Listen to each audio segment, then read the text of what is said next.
Well, we stand on the cusp of disaster. Um, I think we need to focus on two things before we get to you know moving forward analytically. Two realities. One, this is a war that the United States and Israel started. Um, it's a war that should have been over from their calculations quickly. They lost. The United States lost this war. There's no other way to spin this. Um, and it's a war that we didn't just lose regionally, we lost globally.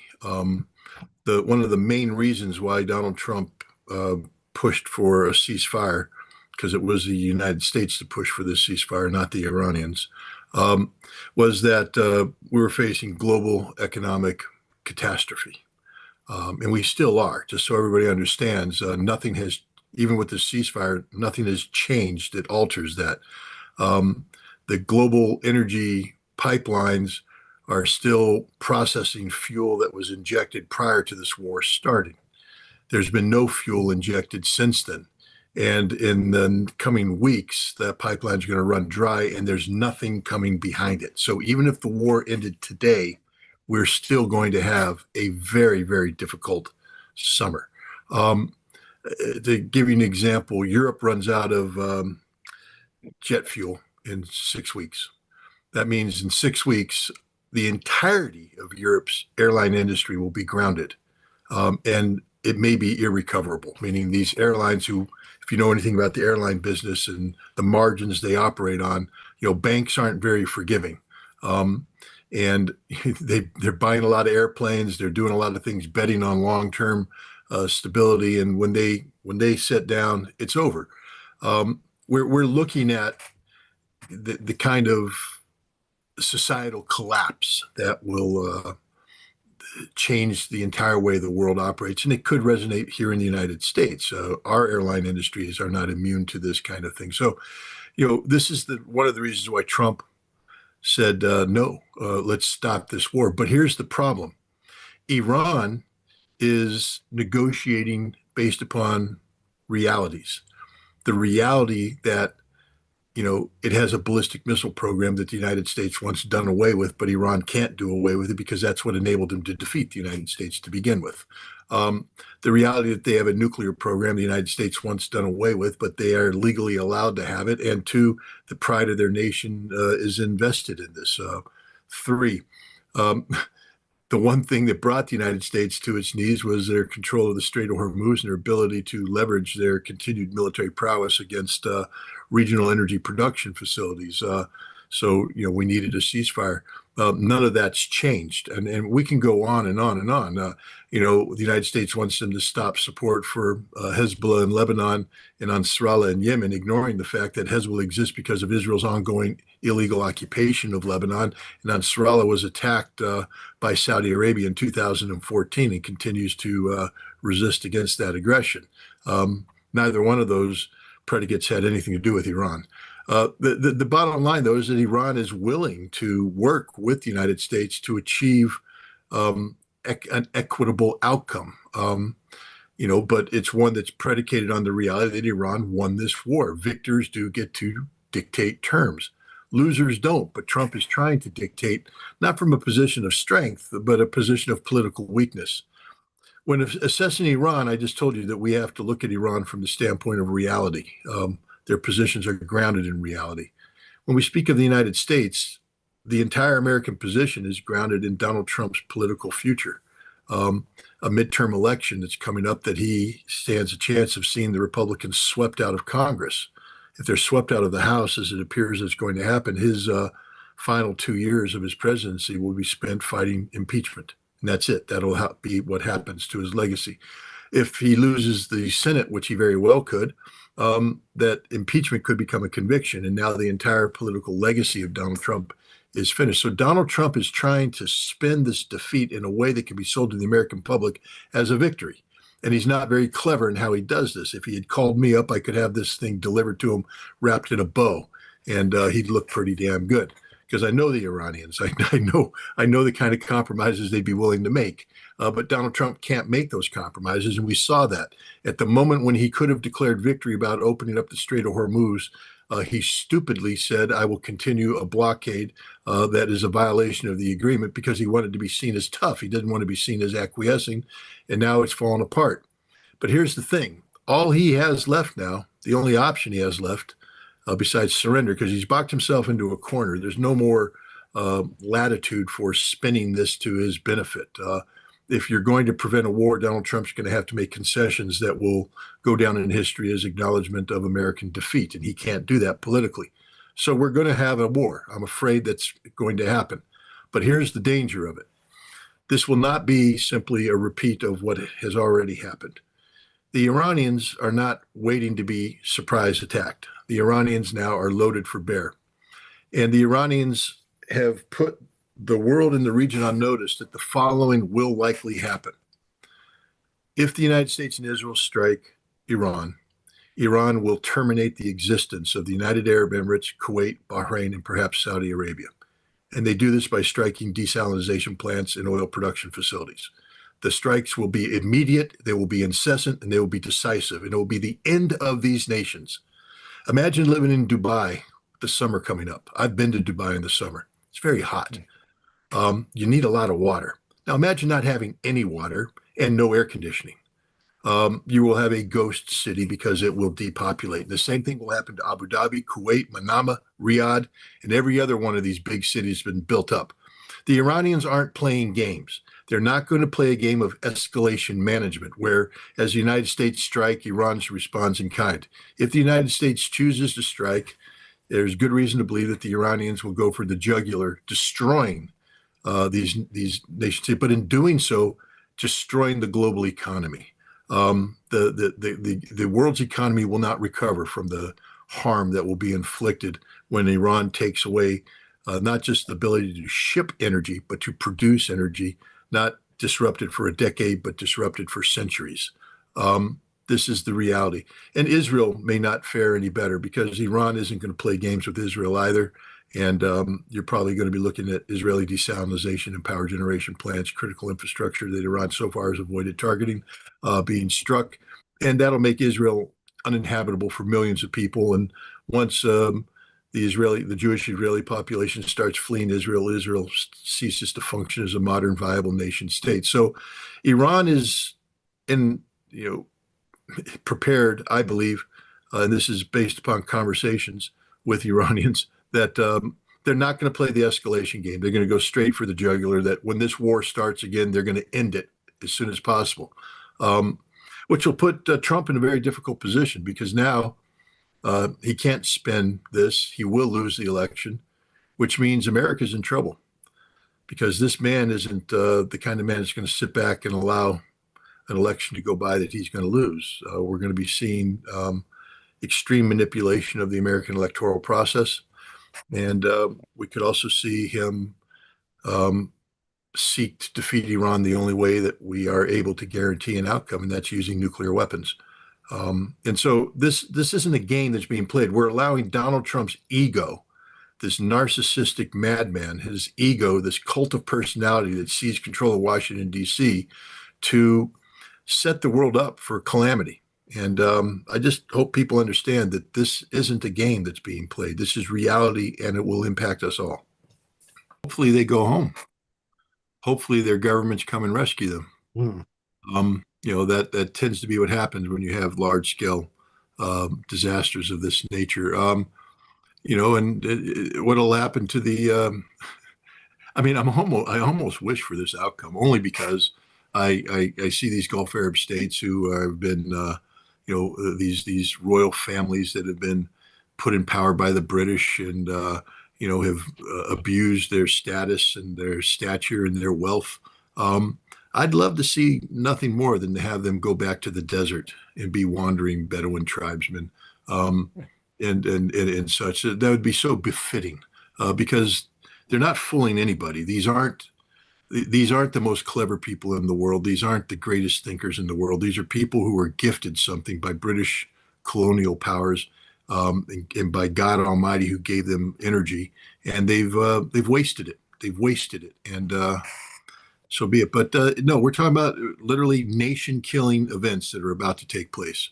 And understand this: Iran will not be killed. Yes, there's some desalination plants on the coastline that can be struck, but 90% of Iran's water needs comes from aquifers that bombs aren't going to disrupt. Iran is largely self-sufficient on agriculture, so they'll be able to feed their populations. Iran has very lengthy land borders, and they'll be able to carry out effective trade, even if the United States was able to shut down maritime transit. So Iran will not die. Iran will suffer, but Iran will not die. But when we lose the Constitution, and we have lost the Constitution as far as this presidency is concerned, we're not getting it back. Checks and balances set forth in the Constitution are designed not to be effective. They're designed to put a brake on the passions of factions. And today we tend to think the government is only efficient if it acts now. Actually, American government's efficient if it doesn't act fast. If we sit down and we have a pause and we create the necessity of compromise. This is what checks and balances are supposed to do, that we adhere to a framework of laws. And I think the American people have become so accustomed to the notion of we got to do it now. Government's got to act now. Government's got to solve now.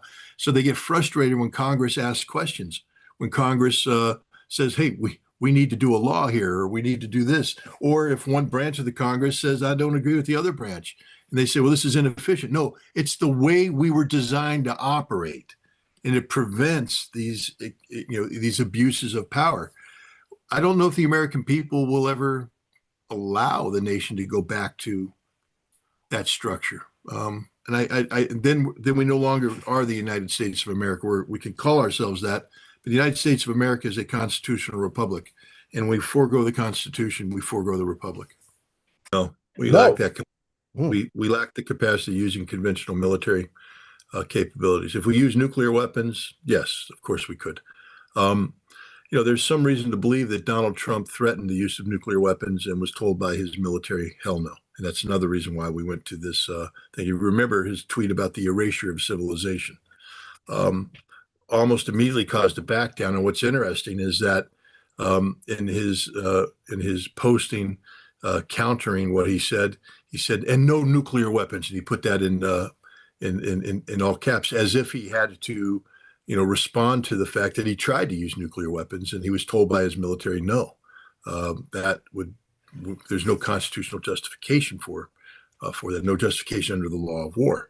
But if we're looking at Iran threatening the existential survival of Gulf Arab states and threatening, the global economy, and the Israelis and the Americans lack the conventional capacity to do it, and they do. What are they going to bring to bear, Joe? They don't have anymore. They've done it all. They've brought it all in. They've bombed everything, which means they bombed nothing, which means they don't know what they're bombing, and they don't know what they're bombing now. The Iranians are ready. They're prepared. And so we'll start something, and the Iranians will immediately hit us with a response that it goes above and beyond anything we could possibly expect. And at this point in time, the defeat of the United States is obvious, and the temptation to use nuclear weapons will become manifest. Well, I take a position that Epstein is a criminal, that what he did is criminal conduct of the worst possible sort. And anybody who was knowledgeable of it, facilitated it, participated in it, should be held fully accountable. I personally am willing to buy into the narrative that says that Epstein was a controlled asset on working on behalf of Israel. I don't have evidence. I don't have proof. So that's the only hesitance. Don't say I'm afraid of that. I'm not afraid of anything, to be honest. I just don't know enough to contribute, in a meaningful fashion to this. I would say that, circumstantial evidence pointing to Donald Trump's culpability in some of these crimes is such that it would normally be disqualifying of any politician to go forward without them confronting the issue head on and proving without a shadow of a doubt their innocence. The fact that Donald Trump continues to get a pass on this is mind-boggling. That his political base is willing to hold their nose and work through this. I will take not umbrage, but maybe I'm naive, but the President of the United States is the most powerful man in the world. And I have a funny feeling that if Benjamin Netanyahu ever directly confronted Donald Trump with blackmail, that Benjamin Netanyahu would be dead, because we have people who kill people like that. There are people who work for the United States government in the military or in paramilitary organizations whose sole function is to eliminate threats to the United States of America. And any national leader who came in the White House threatening the President of the United States, I don't think they walk out of the White House. So I don't think Netanyahu has ever put this in Trump's face. I don't think that's how the relationship works. I believe that Trump has been made aware that he has been compromised. And I think that it's the threat that is best left unspoken.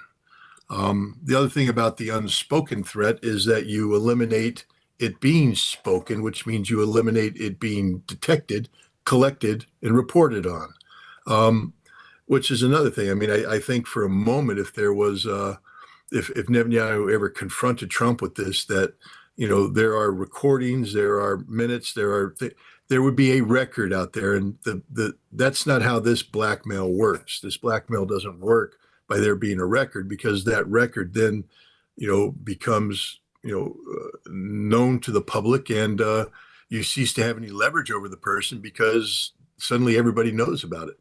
This only works if the people over whom you have leverage, believe there's a chance to keep it quiet, believes there's a chance that it won't be made public. And so that's done by never speaking about it. So I personally don't believe that Netanyahu is coming in and pulling his stuff, because first of all, Trump would kill him. Any president would. You don't threaten a sitting president of the United States. You don't get away with that. You don't get to do it, especially in the White House. And that's too crude. And Netanyahu's not man enough to do that to begin with, to be honest. We're not talking about the bravest man on the planet here. We're talking about a man who, orders the murder of women and children because, anyway, this is my personal prejudice starting to infiltrate my analysis. But, I have no use for either of these men. I openly despise Donald Trump. And I do believe that he's fundamentally compromised. And I think one of the evidence of the fundamental compromise comes from his wife, Melania. I believe she's fundamentally compromised. I believe that she was compromised the moment she came into the United States. I believe she had a close and meaningful relationship with Maxwell. And I believe that she was fully cognizant of the totality of the crimes committed by her husband. And she may have been present, but she was definitely knowing of this. And the way that she, responded, that thou doth protest too much, one might say. If it was truly nothing, then it is nothing. But for her to come out of the blue and make it a thing only points to her guilt. And look, I mean, let's just be honest here. I mean, I know we live in the day and age of Melania worship, and I don't normally wish harm on anybody. She was a prostitute when she came to the United States. So therefore she came in illegally. She came in violation of all immigration laws. If her last name was Hispanic, ICE would be kicking down her door and deporting her with cause. She doesn't deserve to be an American citizen. She is an ongoing security threat to this president, and she's not a good person. So we just need to keep that all in mind when we talk about Melania Trump. She's, they've created this image of her that doesn't conform to the reality. She's been living off of the wealth of Donald Trump, and that's that. Anyways, there. I think I said enough about Epstein. Donald Trump right now has to weigh a couple things. He's not coming out of this clean. We either lost, and no matter how much he declares victory, it's obvious we lost, or in order to win, we get into a situation where the Gulf Arab states are done. And Ray mentioned the point earlier about the Russians and the Chinese. There's extreme diplomacy going on right now, and I think one of the great leverages will come when the United Arab Emirates, the Sparta of the Middle East, calls up Trump and says, "Please don't resume attacks because we'll die." And when Saudi Arabia has already said, "Please don't do this, we're going to die." Kuwait needs to make that same phone call. The Bahrainis need to make that phone call. They all need to call Trump and say, "Don't do this because it's a death sentence to us, and we will blame you." Um, and then his energy advisors need to say, "Hey, boss, this will take us in a tailspin that we won't recover from. There's no recovery. It doesn't matter how much you think is going on in the Gulf Coast in terms of shipping and we have limitations of capacity, and we're not going to solve the world's oil problem.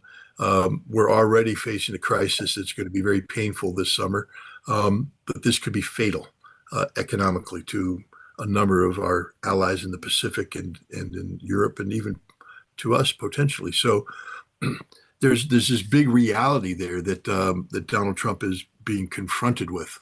But offsetting that is the fact that to do these negotiations, he's going to have, I think we're beyond the point where he gets to spend this to victory. There's things the Iranians could do. I've already talked to them about this. There's ways to sell the Strait of Hormuz that could be politically advantageous for Donald Trump and still give Iran everything they want. There's ways to sell the nuclear program that would do the same thing. There are games that can be played with Ansarallah and Hezbollah that take them off the headlines. And on the missiles, it's just you just don't talk about it. The smartest thing for Donald Trump to do is just stop talking about missiles. And it goes away because not too many Americans vote. So there's literally a way to package this so Donald Trump can emerge and demand the Nobel Peace Prize because he's the greatest thing since sliced bread. But that's what we're talking about. This politicized narrative. We're not talking about the reality. And the Iranians right now, they're in a tough position because in order for these negotiations to go forward, they've got to play that game. And they're not in the mood to play that game right now. They would have played that game a week ago. They were trying to play that game a week ago. I don't think there's the mood in Iran right now. I think there's a growing acceptance of the necessity for this final phase of conflict. But the prospects of peace hopefully weigh out. I'm hopeful that Russia and China are able to put pressure not only on the Gulf Arab states but also on Iran, and I believe that they are. I believe they're telling the Iranians that, look, we've got to work on the spin aspect of it. You can't just tell Donald Trump to pound sand. That isn't going to fly. There's got to be a face-saving mechanism here for Trump because I think everybody recognizes that when we're dealing with the United States, it's not about the geopolitical aspects of these issues. It's about the domestic political spin, the narrative. How does he retain his base, and how does he win over enough of the transition base, the RFK Jr., Tulsi Gabbard people that help push him over the top? How does he win them for November? Because that's the question that nobody's talking about. Everybody talks about, nuclear this, nuclear that, missiles this. The only thing that matters from the American perspective is how Donald Trump can position himself so that he's competitive in November. We need to reflect on the reality here. He is a malignant narcissist. He suffers from narcissistic personality disorder of the worst sort. There's just no debating this anymore. He's an egomaniac. And what we have in Washington, D.C. is the cult of personality. And when you have a cult of personality, and people can say, "Scott, how dare you say it?" Have you not seen the posters he hangs with his glaring face down there as if he's some sort of, character out of a Harry Potter movie? He renames everything in his honor. He sits there and speculates. I'll call it the Gulf of Trump, the Strait of Trump. I mean, and it's not a joke. This is serious. This is a man who illegally renamed the Kennedy Center, and got away with it because nobody's willing to step up to him. We have a cult of personality that has seized control of the presidency of the United States. Um, so when you have a cult of personality, um, you can't be challenged by anybody. You are the supreme. He is the supreme leader. Literally, this man put out a AI generated drawing that showed him as a Christ-like figure, healing people, and um, again, people need to understand that we have a constitution that, yes, it protects religion, but the Constitution is actually pretty mum on this. But it's the president. For instance, I think it was 1802 that Thomas Jefferson wrote a letter to the Dansbury Baptists, who were afraid of the implementation of a state church in Connecticut. And they asked Thomas Jefferson to intervene. And he wrote, "This is where the separation of church and state became dogma." He said, there must be a separation of church and state in the United States. And there must be.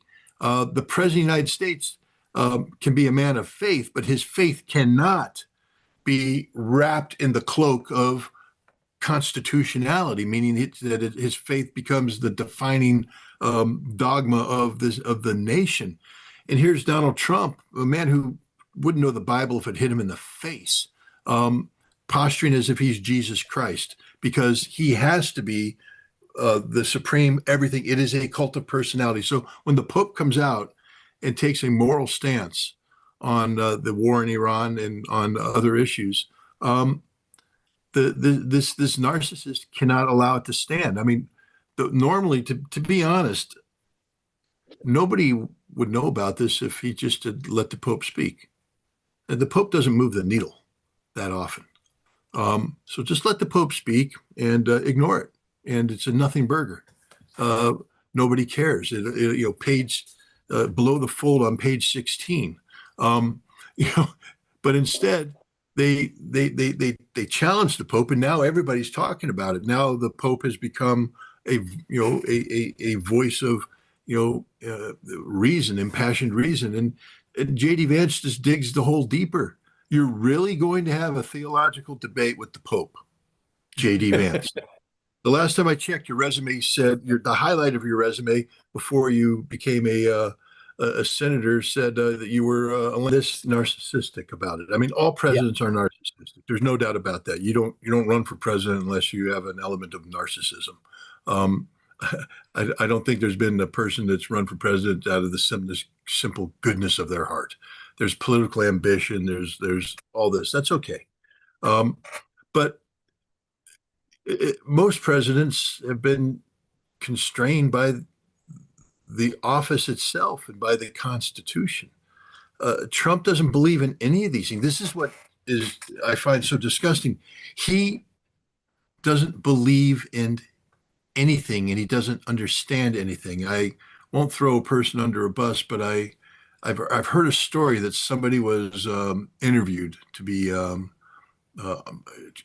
by Trump to be on the Supreme Court, and at a certain time in the interview process, the person said, "Mr. Trump, you don't know anything about the Constitution." And he said, "I don't need to. That's why I hire people like you. I hire people like you." Donald Trump is an idiot. Everything about him manifests a direct threat to the United States of America. If it weren't for the fact that we had Kamala Harris running, who just wasn't doing her party or herself any favors, how we as a country got into this position where we had those two people name on the ticket is beyond me. I mean, we're supposed to be the greatest nation in the world, and yet the system can only produce two of the worst people in the world. And this is what we got. We got a madman, a literal madman. And the reason why we got this is because we don't understand who we are and what we are. Man, if I could run the Department of Education, I would make reading the Federalist Papers mandatory for everybody. I would just say, we just start with the Federalist Papers, and we're going to have a long discussion about why James Madison, why John Jay, why Alexander Hamilton wrote this. Why did they write this? What was this debate about? What's the importance? What's the relevance of the Constitution? And make people understand this so that when they take a look at people and what they do, they can say that doesn't conform with the original intent. This is a deviation, and then make them study constitutional law, not to be lawyers, but to understand the precedent that took place, that exists in terms of Supreme Court intervention and why the Supreme Court, why did we need Marbury versus Madison if the Constitution was so clear? It wasn't clear, and there is the need for, judicial interpretation. But we don't study these things anymore. We're collectively ignorant about these things. And so that's why we can sit back and see this man take office who is just an embarrassment to everything America stands for. He doesn't stand for anything this country stands for. He is the exact opposite. And this narcissism, if I were in Congress, I would be just passing legislation right now, putting it out there saying it's mandatory when Trump leaves office that we blow up the arch and we blow up the White House extension. It's mandatory by law. Anything Donald Trump builds will be destroyed. And I would tell Donald Trump to his face, when you leave, we're going to erase you from American history books. Your name will disappear. You won't exist. That's the kind of scum that you are. And that's the way he should be treated.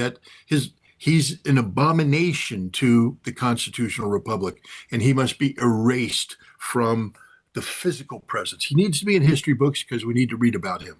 But there should be nothing. There should be no monument to Donald Trump. There should be no symbol that Donald Trump touched this. The entire White House should be cleansed, purified. I mean, we need to have damn Catholic, priests coming in there and do, exorcism. Just drive out the international waterway in compliance with international law. I'm just making stuff up right now. But what I'm trying to tell you is that would fly. That would fly 100%. You could get the Russians and the Chinese to say that's good. You could get the Iranians to say that's good because 15 years of security guarantees, because that's what this is. It's a security guarantee. And it resolves the issue of recovery, and it resolves the issue of conform. I'm just here. I could come up with another thing for the nuclear thing.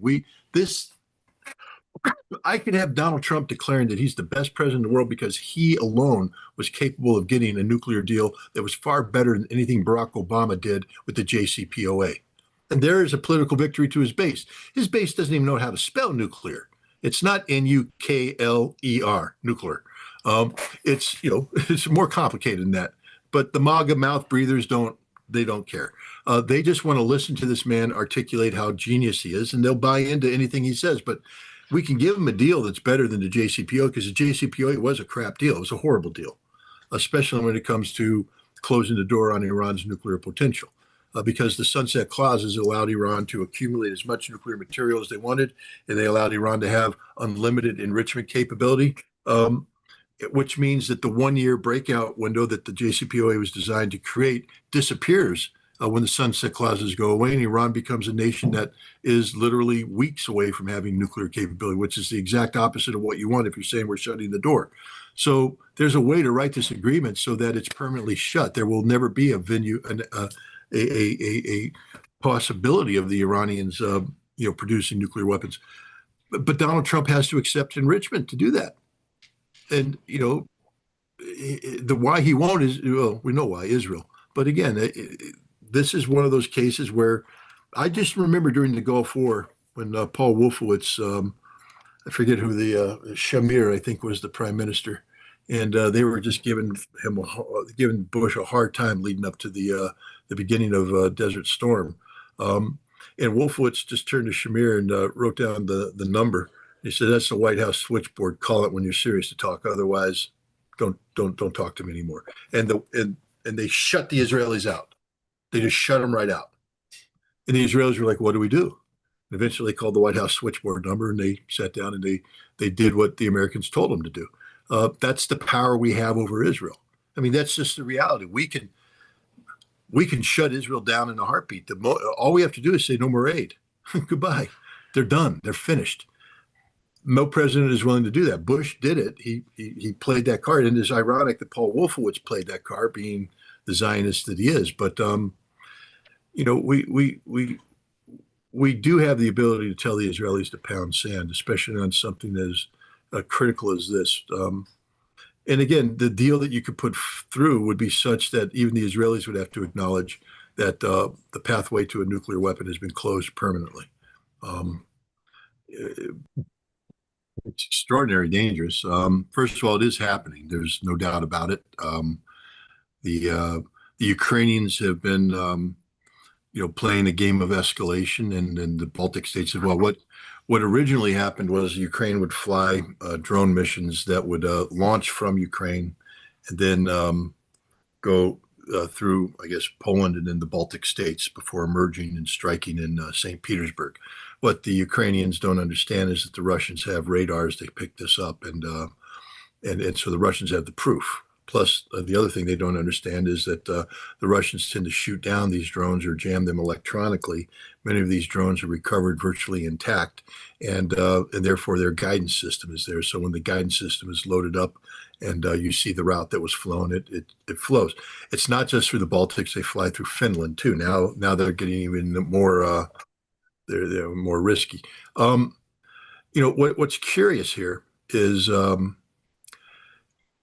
Up until this Iran conflict, Vladimir Putin was getting ready to enact some very severe belt tightening from an economic perspective, because the sanctions were having a bite, and the oil sanctions was causing a drop in revenue, and there was a cash shortage, and there were some other fundamental issues that were impacting this, and so they were getting ready to enact certain measures that were going to be um, that the average Russian would notice. I mean, I just got back from Russia, and I'm telling you right now, the war, it's there, and there's some philosophical discussions, but in terms of a meaningful impact on day-to-day Russian life, it's this no. The war, there is no meaningful impact on day-to-day Russian life. Some things are a little bit more expensive, but people are making a good salary, et cetera. But that was getting ready to come to an end. There was going to be um, some things happening, and because of that, Russia has always been, one of the things that's left unsaid when we talk about the war in Ukraine is, the domestic Russian, policies behind the war. There's a balancing act that takes place, in terms of the economy, in terms of defense industry, in terms of doing this. And so the Ukrainians and the Europeans have taken advantage of this because they understand. I mean, anybody, as Ray long ago taught me, just listen to the Russians. They'll tell you what the truth is. I mean, they're very transparent. You just have to have the patience to listen to them. And so the state of affairs of the Russian economy and such was transparent. And so the Europeans, they have intelligence services that do monitor these things. And they made a gamble that said they can push Russia's red lines and not worry about a Russian retaliation because of the Russian Balancing Act, meaning that Russia couldn't expand here because they didn't have the foundation, the economic foundation, domestic foundation locked in. Um, well, I don't think the Ukrainians in the Baltics and the Finns realized that what Iran would do, because Russia now, all those belt tightening measures, they're gone. Putin went, no, we're not doing that. We'll talk about it in a year. They're making so much money right now, it's not even funny. They've solved every single one of their economic problems. And as a result, they are in a very strong position to um, carry out decisive offensive operations this spring and summer, designed to resolve the Donbass issue once and for all. Meaning, by the end of this summer, the Russians honestly believe that they're going to have all of the Donbass and all of Zaporozhye in their control. Whether or not they're able to take the right bank of Kherson at this juncture is unknown. But advance deeper into Dnipropetrovsk, advance deeper into Sumy, into Kharkov, and create a new reality on the ground. But to do that, they have to manage how other things they do. think Russia's getting ready to attack the Baltics, and I think it's going to happen with a near certainty. Um, and it's not just the Baltics. I think Russia, if they make this decision, they may strike German factories and British factories that are building drones. Um, this will not be an Article 5 violation because Germany and Britain are acting outside the framework of NATO and they are active participants in the conflict. The Russians have the receipts, they have the proof. You have Germany openly bragging about it at Ramstein, how they're building, they're going to invest, double down on the drones that they're building to give to Ukraine to strike Russia using the Baltic corridor. Um, and I think Ray talked about the Russian Security Council. I think the Security Council has published a target list, and people in the Russian government have said that if this continues, we will strike. And I think at this juncture, because there's no longer any constraints, I'm just telling you that the economic balancing that's been taking place, there's no longer a need to balance. Thanks to Iran and the lifting of sanctions, Russia has no more economic problems. There's no economic problems in Russia today because of the return of a regular flow of oil-based, energy-based income. And Russia's also in a position where they're going to be punishing Ukraine like Ukraine's never been punished. Let me give you an example why I'm so confident of this. Russia is probably producing more than 2,000 strategic drones a day. But we know at one point in time they were producing 1,000 from a given factory. On your average day, Russia is using 250 to 300 of these drones. That means that 750 of these drones are going into strategic reserves, strategic storage. And they've been doing this now for more than a year and a half. So 700 times, 500. How many drones is that? That's a lot of drones. That's, 350,000. Europe has no air defense. None. Zero. Squat. Zero. Nothing. Russia will turn the sky of Europe black with drones. Black with drones. And they will destroy everything. And it'll be done in the course of 3 days. And this is the reality. And I don't think Russia goes for incrementalism here. I think if Russia is going to do this, Russia is going to put the fist down and destroy these factories once and for all and put Europe on notice. You don't get to wage a proxy conflict against Russia. You don't. And what gives Russia even more wherewithal is the split between NATO and the United States. And I think, Donald Trump he has said, NATO wouldn't come to our assistance. Why would we come to theirs? And so I'm very fearful that Russia is about ready to, let me tell you the trigger. The trigger will be if the St. Petersburg International Economic Forum is struck with drones. That's the trigger. And I'm going to be there. So maybe I'll be there when the trigger happens. But this is the big forum. It's a big deal. And I have a feeling that the Ukraine and the Europeans are going to strike it. And if they do, then it's over. Goodbye. And they'll be eliminated with a drone campaign, the likes of which the world has never seen. There's always room for nuanced diplomacy, especially when you're dealing with the Russians. And Ray's 100% correct. The Russians have bent over backwards to avoid being trapped into one of these escalation cycles that would draw the United States in. It's been the goal of Russia to keep the Americans from being drawn into the Ukrainian conflict. And so, that's their strategic objective. But I will say that these strikes, the Vodkin strikes, the strikes against oil, there's a cumulative effect on these things. And we are reaching the point right now in Russia where there is a growing consensus. And I know Russia is not a consensus-driven government. Vladimir Putin is the final authority, but he's a final authority who listens very carefully to what people say. And we're getting to the point right now where it's more and more difficult, I believe, for Sergei Lavrov to talk about the viability of the path of diplomacy. Um, and the Ministry of Defense and the intelligence services saying that we've reached a point, because diplomacy only works if there's a chance, if you believe that you can talk the Europeans out of committing suicide. I mean, but if the Russians make the conclusion that it's inevitable that Europe is going to be taking a militaristic standpoint, and that, you know, all we're doing is empowering that by failing to confront them and nip this in the bud.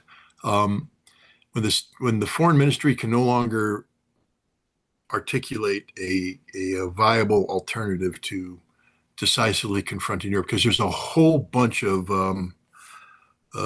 very influential people in government and out of government who are now openly advocating war with Europe, because they say it's inevitable. I mean, the Europeans, this appears to be the trajectory that Europe's on. So therefore, it's best to carry out such a war when Russia holds all of the advantages. And again, I agree with Ray that keeping America out of the war, and I agree with you, keeping America out of the war is always the priority.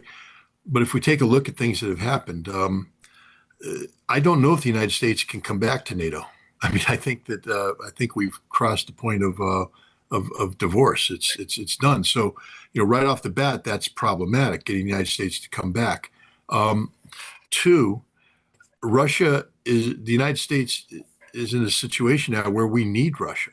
I mean, we need Russia to be a viable, reliable, supplier of oil to keep the global energy markets as controlled as possible. We need Russia to play some diplomatic roles as well. We need China, believe it or not. And so I think that gives Russia more latitude. And I also think that the United States has given up on Ukraine. I mean, we have just basically punted over to Europe, and Europe doesn't have a plan. So if I'm the Russians and I'm looking at all the factors, all the things that used to cause me to be cautious about expansion, they're no longer in play. In fact, I'm getting green light Trump, and we talk about Israel. I mean, look, Epstein is there, and yeah, you can't ignore it. It's there. But I'm also somebody that understands that the Israeli lobby and the control that the Israeli lobby was seeking to manifest over Washington, D.C. predates Epstein. So yeah, let's talk about that. Donald Trump in 2016 won an election that many people believe that he wasn't prepared to win, meaning that the victory actually took him by surprise. And that sort of plays out when you take a look at the cabinet that he built. He didn't have a team ready. And so he had to get Chris Christie to come in, and they basically went to all the neoconservative think tanks. So Donald Trump ran against the Republican establishment and beat them. But then when he got elected president, he had to turn to that same establishment to create a cabinet. And he created a cabinet that betrayed him across the board, a cabinet that was used by the establishment to oppose Donald Trump, not to support or sustain. John Bolton, Mike Pompeo stand out as two of the things. The vice president, Pence, was another obstacle. When Donald Trump was hounded out of office on the false charges of Russiagate, and confronted with lawfare and being sued and potential jail time, I think that when he made the decision to run to president again, he made the decision that this time he would build a cabinet that could not be corrupted by the Republican establishment. And the cabinet he built was the cabinet that was funded by those who would support him at this juncture, which was Miriam Adelson and the Israeli lobby.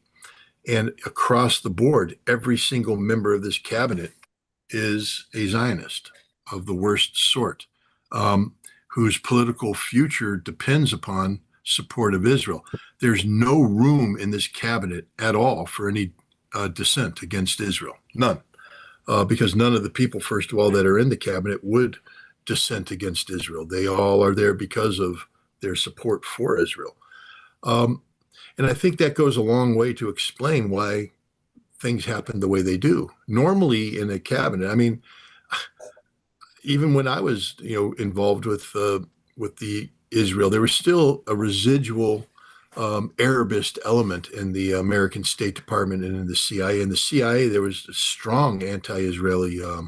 Remember, this was right after the Gulf War. The Gulf War, where we felt that Israel curtailed our ability to confront Saddam Hussein because they made such a stink over Scud missiles striking their cities.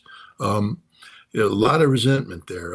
It took, a good part of a decade. It wasn't until 1998 that the pro-Israeli lobby was able to, to get the Iraq Liberation Act passed into law. So there was a lot of period of time in there where Israel was not driving the ship. Other people were driving this ship. And so here we have a situation where it's not so much that Israel has control over the United States, it's that the cabinet is composed of people whose only path towards political relevance goes through the pro-Israeli lobby. J.D. Vance is, when you have, Kash Patel, asked, what's your top priority?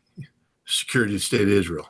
Well, that's problematic. And they're all, I mean, RFK Jr., I like the guy. I've talked with him. He's a personable guy. He is 100% compromised by Shmuley Botek and the pro-Israeli lobby. 100% compromised. I don't know what they have on this guy, but because it's not RFK Jr. is a man who is capable of extraordinary logic. And yet, when it comes to Israel, it's totally illogic. It's just this ridiculous posture he's taken. Tulsi Gabbard, again, somebody who is allegedly capable of thinking clearly, not when it comes to Israel. They all have sold their soul to a political support mechanism that is 100% controlled by the Zionists. And so this is why we don't have any dissenting voices. This is why we get 100% control. It's not so much about Benjamin Netanyahu as an individual, but the fact that Netanyahu is the head of Israel and there's nobody in the cabinet that's going to confront Israel or be critical of Israel or do anything. When Mike Huckabee gets to sit there and talk about it's okay for Greater Israel to exist, when we have Ted Cruz in the Senate saying that he ran for office only to serve Israel. I mean, these are things that normally would